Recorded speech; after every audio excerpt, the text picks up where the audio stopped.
ಅವ್ರು ಪಾದಯಾತ್ರೆ ಮಾಡಿದ್ದನ್ನ ಹಂಗೆ ಬಿಟ್ರೆ ಜನ ತಪ್ಪು ತಿಳ್ಕೊತಾರೆ. ಜನಗಳಿಗೆ ನಮ್ದೇನು ತಪ್ಪಿಲ್ಲ ಇದರಲ್ಲಿ ಅಂತಕ್ಕಂಥ ಸಾಬೀತು ಮಾಡ್ತಕ್ಕಂಥ ದೃಷ್ಟಿಯಿಂದ ನಾವು ಜನಾಂದೋಲನ ಮಾಡ್ತಾ ಇದ್ದೀವಿ. ಇದನ್ನ ಇಷ್ಟಕ್ಕೆ ಬಿಡಲ್ಲ. ಇವ್ರು ಏನಾರು ಈಗ ನಾನು ಹೇಳ್ತೀನಿ, ರಾಜ್ಯಪಾಲರು ಘನವತ್ತ ರಾಜ್ಯಪಾಲರು ಯಾರೋ ಒಬ್ರು RTA ಕಾರ್ಯಕರ್ತರು ಹೋಗಿ ಒಂದು ಎಂಥದ್ದನ್ನು ಕೊಡ್ತಾರೆ. ಎಂಥದ್ದು ಒಂದು 200 ಪೇಜಿಂದು ಏನೋ ರಾಜಕೀಯ ಹಿನ್ನೆಲೆನೋ ರಾಜಕೀಯ ಇದೆಯೋ ಇಲ್ವೋ ಅದನ್ನು ಆಮೇಲೆ ನೋಡೋಣ. ಅದನ್ನು ತಗೊಂಡೋಗಿ ಕೊಟ್ಟಾಗ ನೀವು ಸತ್ಯಾಸತ್ಯತೆಗಳನ್ನ ನಿಮ್ಮ ಕೈ ಕೆಳಗೆ ಬರ್ತಕ್ಕಂಥ ಎಲ್ಲ ಅಧಿಕಾರಿ ವರ್ಗದವರನ್ನ ಕರೆದು ಚರ್ಚಿಸ್ತಲ್ಲದೆ ಏಕಾಏಕಿ ನೀವು ಹೆಂಗೆ ನೋಟಿಸ್ ಇಶ್ಯೂ ಮಾಡಿದ್ರಿ? ರಾಜ್ಯಪಾಲರಿಗೆ ಬೇಕಲ್ಲ. ರಾಜ್ಯಪಾಲರು ಯಾಕೆ ಮಾಡಿದ್ರಿ ಇದನ್ನ? ಅದು ಒತ್ತಡ ಇದೆ.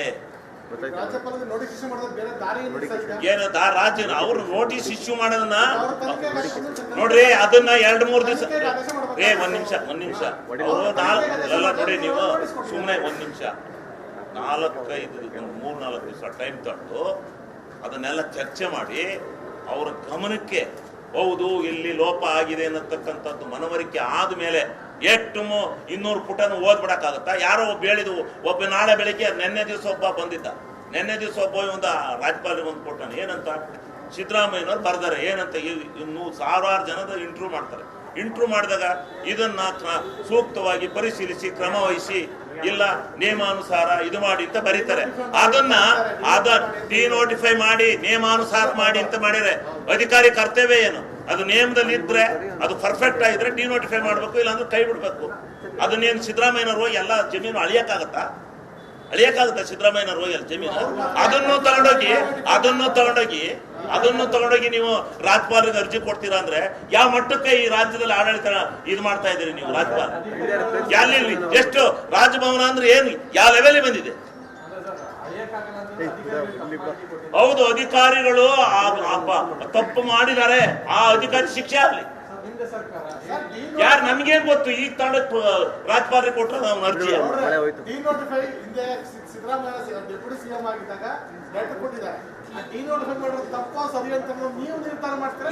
ಇವ್ರೆ ಒಂದ್ ನಿಮಿಷ ಡಿನೋಟಿಫೈ ಮಾಡಿ ಕ್ರಮ ವಹಿಸಿ ನಿಯಮಾನುಸಾರ ಅಂತ ಬರ್ದಾರಲ್ಲ. ನಿಯಮಾನುಸಾರ ಅವನು ಮಾಡಬೇಕಾಗಿತ್ತು. ನಿಯಮ ಬಿಟ್ಟು ಮಾಡೇನೆ ಅಂತ ಇಟ್ಕೊಳ್ಳಿ. ಈ ಕಂಪ್ಲೇಂಟ್ ಬಂದಿದೆ, ತನಿಖೆ ಮಾಡಿ ಯಾವನ್ ಸಂಬಂಧಪಟ್ಟ ಅಧಿಕಾರಿ ತಪ್ಪು ಮಾಡಿದ್ರೆ ಅದನ್ನ ಅನುಭವಿಸ್ತಾನೆ. ಅದಕ್ಕೆ ಸಿದ್ದರಾಮಯ್ಯನವ್ರ ತಪ್ಪೇನ್ರಿ? ಈಗ ಬಂದು ನೀವೇನೋ ಒಂದು ರಿಕ್ವಿಷನ್ ಕೊಡ್ತೀರಿ, ಆ ರಿಕ್ವಿಷನ್ ಮೇಲೆ ಇದನ್ನ ನಿಯಮಾನುಸಾರ ಕ್ರಮ ವಹಿಸಿ ಅಂತ ಬರೆದು ಬಿಟ್ರೆ ಅದು ಇನ್ಯಾರು MLAಗಳು, ಯಾರು ಮಿನಿಸ್ಟ್ರುಗಳು, ಯಾರು ಎಲ್ಲಿ ಯಾವ ಅರ್ಜಿನೂ ಇನ್ಯಾವ ಅಧಿಕಾರಿಗೂ ಬರೀಬಾರ್ದು. ನೀವ್ ಹೇಳೋ ಲೆಕ್ಕಾಚಾರ ಹಂಗೆ ಮಾಡಕ್ಕಾಗತ್ತೇನ್ರಿ? ಅದನ್ನ ತಗೊಂಡ್ರೆ ರಾಜ್ಯಪಾಲರಿಗೆ ಏನ್ರಿ ಕೊಡೋದು? ಅದು ತಪ್ಪು ಮಾಡಿದ್ರೆ ತಂದು ಇವ್ನು ಸರ್ಕಾರ ಕೊಡ್ಬೇಕು. ಅವ್ನ ವ್ಯಕ್ತಿ ಹಿಂಗ್ ಮಾಡಿದಾನೆ, ಇಂಥ ತಪ್ಪನ್ನ ಹಿಡೀರಿ ಅಂತ. ಆವಾಗ ಇವ್ರು ಕ್ರಮ ವಹಿಸ್ತೇವೆ ಹೋದ್ರೆ ಇಟ್ಕೊಳ್ಳಿ. ಇಲ್ಲ, ನಾವು ಯಡಿಯೂರಪ್ಪನವ್ರಿಗೆ ಪ್ರಕರಣನೇ ಬೇರೆ. ಯಡಿಯೂರಪ್ಪನವ್ರದ್ದು ಲೋಕಾಯುಕ್ತಕ್ಕೆ ಹೋಗಿ ಲೋಕಾಯುಕ್ತ ತಪ್ಪು ಯಡಿಯೂರಪ್ಪನವ್ರದ್ದು ಅಂತ ಹೇಳಿ ಚೆಕ್ನ ತಗೊಂಡಿರೋದು ದಾಖಲಾತಿ ಸಮೇತ ಸಿಕ್ಕಿದಾಗ ಅದನ್ನ ಮಾಡಲೇಬೇಕಾದಂತ ಅನಿವಾರ್ಯತೆ ಇತ್ತು. ಅವ್ರು ಮಾಡಿದ್ರು. ರಾಜಭವನ ದುರ್ಬಳಕೆ ಆಗಿದೆ ಆಗಿಲ್ಲ ಅನ್ನೋದಕ್ಕಿಂತ ಅವ್ರಿಗೆ ಆಧಾರಗಳಿದ್ರು ಕೊಟ್ಟಿದ್ರು. ಅದನ್ನ ಅವತ್ತು ನಾನೇ ಯಾಕೆ ದುರ್ಬಳಕೆ ಅಂತ ಹೇಳೋದ ಅವ್ರಿಗೆ ಮನವರಿಕೆ ಆಯ್ತು. ಇದು ಚೆಕ್ನ ತಗೊಂಡಿದ್ದಾರೆ ಬೈ ನೇಮ್. ಮತ್ತೆ ಇದು ಲೋಕಾಯುಕ್ತ ಹೇಳಿದೆ, ಇಲ್ಲಿ ಯಾವ್ದಾರ ನ್ಯಾಯಾಂಗ ಇದು ಹೇಳಿದ್ಯಾ? ಯಾವ್ದು ನ್ಯಾಯಾಂಗ ತನಿಖೆಗಾರು ವಹಿಸಿ ಯಾವ್ದು ಇದ್ಕಾರ ಕೊಡಿ ನೀವು. ನಾನು ಅದ್ ಕೇಳಕ್ ಬಂದಿಲ್ಲ. ಆ CBI ಸೆಂಟ್ರಲ್ ಗವರ್ನಮೆಂಟ್ ಅಲ್ಲಿ ಇರೋದು, ಇವರು SIT ನಮ್ ಇದ್ರಲ್ಲಿರೋದು. CBI ಸೆಂಟ್ರಲ್ ಗವರ್ನಮೆಂಟ್ ಕೇಳ್ದಂಗೆ ಕೇಳುತ್ತೆ ಅಂತಾರೆ, CBI ಅಲ್ಲಿ SIT ರಾಜ್ಯ ಸರ್ಕಾರ ಕೇಳ್ದಂಗೆ ಅಂತಾರೆ. ಈಗ ಯಾವುದು ಏನು ಇಲ್ಲ. ನ್ಯಾಯನ ಯಾರೂ ಮುಚ್ಚಾಕಕ್ಕಾಗಲ್ಲ, ಸತ್ಯನ ಯಾರು ಮುಚ್ಚಾಕಕ್ಕಾಗಲ್ಲ. ಸತ್ಯ ನಡಿಬೇಕು. ಸತ್ಯ ನಡಿಬೇಕು ಅಂತಿದ್ರೆ ಏನಾಗಬೇಕು ಅದನ್ನ ನೀವು ಮಾಧ್ಯಮದವರು ಎತ್ತಿ ಹಿಡಿಬೇಕು. ನಿಜ ಏನು? ಈಗ ಸಿದ್ದರಾಮಯ್ಯನವರು ನೋಡ್ರಿ, ಸಿದ್ದರಾಮಯ್ಯನವರು ನಿಜವಾಗ್ಲೂ ಇಂಥ ವಿಚಾರದಲ್ಲಿ ಈ ಮೂಢ ಹಗರಣದಲ್ಲಿ ಸತ್ಯ ಇದನ್ನ ಮಾಡಿದ್ದಾರೆ. ಈಗ ಮಾಡಿದ್ದಾರೆ, ಇಂಥ ಆಪಾದನೆ ಮಾಡಿದ್ದಾರೆ ಅನ್ನೋದನ್ನ ನೀವು ದೃಢಪಡಿಸಿ. ನೀವೇ ಮಾಧ್ಯಮದವರಿಗೆ ನಾನು ಈ ಸಂದರ್ಭದಲ್ಲಿ ಪ್ರಶ್ನೆ ಮಾಡ್ತೀನಿ. ಯಾರು ಹೌದು ಕೊಡ್ರಿ ರೀ, ಸಾಕ್ಷಾತ್ ಕಾನೂನಲ್ಲಿ ಇಲ್ಲದೆ ಇದ್ರು ಈ ರಾಜ್ಯದ ಜನ ಒಪ್ಕೋತಾರ ಕೊಡಿ, ಈ ರಾಜ್ಯದ ಜನ ಒಪ್ಕೋತಾರ ಕೊಡ್ರಿ. ಸತ್ಯಾಸತ್ಯತನ ಇದು ಮಾಡಿ, ಸತ್ಯಾಸತ್ಯತನ ರಾಜಪ್ಪ ಡೆಸಿಗ್ನೇಷನ್ ಚೇಂಜ್ ಮಾಡಿ ರಾಜಪ್ಪ ಹೋಗ್ರಿ ಕಣ ಸುಮ್ಮನೆ ಮಾತಾಡ್ತೀರ ಬಂದು. ಈಗ ಸಿದ್ದರಾಮಯ್ಯನವರು ಸೈಟ್ ನ ವಾಪಸ್ ಕೊಡಕ್ಕೆ ಅವ್ರದ್ದಲ್ಲ, ಅವ್ರ ಬಾಮೈದ ಟ್ವೀಟ್ ಕೊಡೋದು. ಇದ್ರ ಒಳಗೆ ಸಿದ್ದರಾಮಯ್ಯನವ್ರಿಗೆ ಒಂದು ಸೈನ್ ಆಗ್ಲಿ, ಸಿದ್ದರಾಮಯ್ಯನ ಅಂತ ಒಂದು ಹೆಸರಾಗ್ಲಿ, ಒಂದು ಏನಾರ ಒಂದು ಸಣ್ಣ ಇದಾರ ಬಂದಿದ್ರೆ ಕೊಟ್ಟರೋನು ಅಕ್ವೈರ್ ಮಾಡ್ಕೊಂಡಲ್ಲ ಜಮೀನ್ ಅಂತ ನೋಡೋದ್ರ ಅಕ್ವೈರ್ ಮಾಡಿ ಇವ್ರದ್ದು ಅಂತ ಗೊತ್ತಿಲ್ದ ಹೋದ್ಮೇಲೆ ಯಾರ್ದು ಈ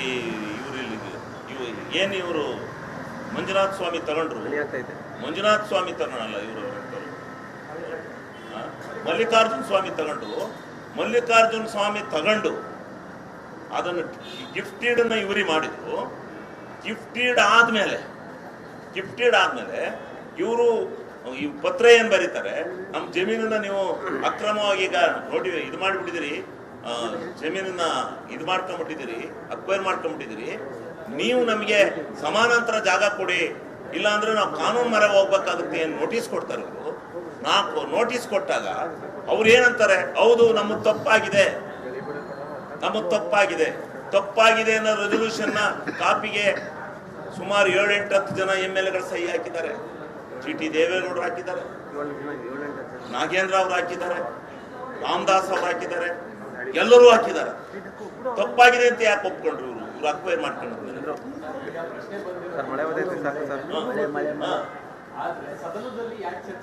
ಸದನದಲ್ಲಿ ಚರ್ಚೆಗೆ ನಾನೇ ಪ್ರಾಮಾಣಿಕವಾಗಿ ಸದನದಲ್ಲಿ ಈ ವಿಧಾನಸೌಧದಲ್ಲಿ ನಿಂತ್ಕೊಂಡು ಸುಳ್ಳು ಹೇಳಬಾರ್ದು. ಇದನ್ನ ಚರ್ಚೆಗೆ ಕೊಡ್ಬೇಕು ಅಂತ ಆಟ ಆಡ್ದಾನೆ ನಾನು ಸಿದ್ದರಾಮಯ್ಯ ಅಂತ. ಯಾಕೆಂದ್ರೆ ಆ ಸ್ಪೀಕರ್ ಅವರು ಕನ್ವಿನ್ಸ್ ಆಗ್ಲಿಲ್ಲ. ಯಾಕೆಂದ್ರೆ ಒಂದ್ ನಿಮಿಷ ಅಲ್ಲಿ ನಿಜವಾಗ್ಲು ಅಲ್ಲ ಬಂದಿದ್ದು ಹೇಳ್ತೀನಿ ನಾನು. ಸ್ಪೀಕರ್ ಅವರು ಇದು ಈಗ ರೀಸೆಂಟ್ ನಡೆದಿರ್ತಕ್ಕಂಥ ಘಟನೆ ಅಲ್ಲ, ಇದನ್ನ ನಾವು ಈ ರೀತಿ ಇವತ್ತು ಕೊಟ್ಬಿಟ್ರೆ ಚರ್ಚ್ಗೆ ಅವತ್ತು ಕೊಡಲ್ವಾ, ಇದೇ ರೀತಿ ಎಲ್ಲವಕ್ಕೂ ಕೊಡಿ ಅಂತೇಳಿ ಸಂಪ್ರದಾಯನ ಹುಟ್ಟಾಕ್ತಾರೆ. ಅದರಿಂದ ಇದನ್ನ ನಾನು ತಿರಸ್ಕರಿಸ್ತೀನಿ, ನಾನು ಯಾವುದೇ ರೀತಿಯಿಂದ ಕೊಡಕ್ಕಲ್ಲ ಅಂತ ಹೇಳಿದ್ರು. ಯಾರು ಸ್ಪೀಕರ್ ಇಂಡಿವಿಜುವಲ್ ಡಿಸಿಷನ್ ತಗೊಂಡ್ರೆ ಅವತ್ತು ಯಾರು ಚರ್ಚ್ಗೆ ಕೊಡಬೇಕು.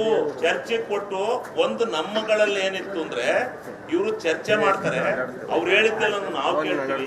ನಾವು ಕರೆಕ್ಟ್ ಉತ್ತರ ಕೊಡಕ್ ಹೋದಾಗ ಇವರು ಧರಣಿ ಕೂತ್ಕೊಂಡು ಚರ್ಚೆ ಮಾಡಿ ಎಲ್ಲೋ ಒಂದ್ ಕಡೆ ಎದ್ದು ಹೋಗ್ತಾರೆ. ಇವರು ಹಿಟ್ ಅಂಡ್ ರನ್ ಕೇಸ್ ಮಾಡಿ ಹೋಗ್ತಾರೆ ಇವರು ಅನ್ನೋದಿತ್ತು. ಆದ್ರೂ ನಾವು ಚರ್ಚೆ ಮಾಡ್ಬೇಕು ಅಂತ ಹೇಳಿ ನಾವೆಲ್ಲ ಒತ್ತಾಯ ಮಾಡಿದಾಗ ಎಲ್ಲರೂ ಒಪ್ಕೊಂಡಾಗ ಸ್ಪೀಕರ್ ಅವರು ಒಪ್ಲಿಲ್ಲ. ಇದಕ್ಕೆ ಸ್ಪೀಕರ್ ಅವರು ಕೆಟ್ಟ ಸಂಪ್ರದಾಯನ ಹಾಕ್ಬಾರ್ದು, ಇವತ್ತಿನ ಅಲ್ಲ, ಇದು 25 ವರ್ಷದ ಘಟನೆ ಇದು, ಇದನ್ನ ನಾವು ಚರ್ಚೆಗೆ ಮಾಡಬಾರ್ದು ಅಂತಕ್ಕಂಥ ಒಂದೇ ಒಂದು ಉದ್ದೇಶದಿಂದ ಸ್ಪೀಕರ್ ಅವರು ಕೊಡ್ಲಿಲ್ಲ ಚರ್ಚೆಗೆ. ಆಯ್ತು, ಚರ್ಚೆ ಆಗ್ಲಿಲ್ಲ ಅಂತ ಇಟ್ಕಿರಿ, ಅದು ಸತ್ಯನ ಮನಮಾಚಾರ. ಚರ್ಚೆ ಆಗ್ಬೇಕಾಯ್ತು, ಅದು ಅಸೆಂಬ್ಲಿ ನಡೀತಾ ಇದೆ ಸರಿಯಾ? ಬರೀ ಎಲ್ಲ ಕೂಗಾಟ, ಧರಣಿ, ಸತ್ಯಾಗ್ರಹ ಇದೇ ಆಯ್ತಲ್ಲ, ಏನು ಅಸೆಂಬ್ಲಿ ನಡೆಸಿರಿ ಸರಿಯಾ? ಆದ್ರೆ ಇವತ್ತು ನಾನು ಹೇಳ್ತಕ್ಕಂಥದ್ದು, ಈ ಪಾದಯಾತ್ರೆ ಹೊಂಟದಲ್ಲ, ಇವರಿಗೆ ಆತ್ಮಗೌರವ ಇಲ್ಲ. ಇವ್ರ ಪಕ್ಷದವರೇ ಸೈನ್ ಹಾಕಿ, ಇವರೇ ಭೂಮಿ ಕೊಟ್ಟು, ಇವ್ರ ಅಲ್ಲೇ ತಡೆ ಹಿಡಿದಾನ. ನೀವು ಮೂಡಾದಲ್ಲಿ ಇಲ್ಲಿ ಜಮೀನಿಲ್ಲ, ಮೂಡ ಅಕ್ವೈರ್ನೇ ಮಾಡ್ಕೊಂಡಿಲ್ಲ, ನಿಮ್ಗೆ ಯಾಕೆ ಕೊಡಬೇಕು? ನಿಮ್ ಜಮೀನು ಅಕ್ವೈರ್ ನಾವು ಮಾಡಿಲ್ಲ, ನಿಮ್ಗೆ ಯಾಕೆ ನಾವು ಭೂಮಿ ಕೊಡ್ಬೇಕು ಅಂತ ಹೇಳ್ಬೇಕಾಯ್ತು. ಅವರು ಯಾವ ಜಮೀನು ಮಾರಿದ್ರು ದೇವರಾಜ ಅನ್ನೋರು ಬಂದು ತೋರ್ಸರು. ಅವ್ರು ಬೇಕಾದ್ರೆ ಇವ್ರಿಗೆ ಹೇಳರು, ಅದನ್ನ ಯಾಕೆ ತಗೊಂಡು ಗಿಫ್ಟ್ ಮಾಡಿದಾರೆ, ಅವ್ರ ತಲೆ ಮೇಲೆ ಹೋಗೋದು. ಚಂದ್ರ ಮಳೆ ಬರ್ತೈತೆ.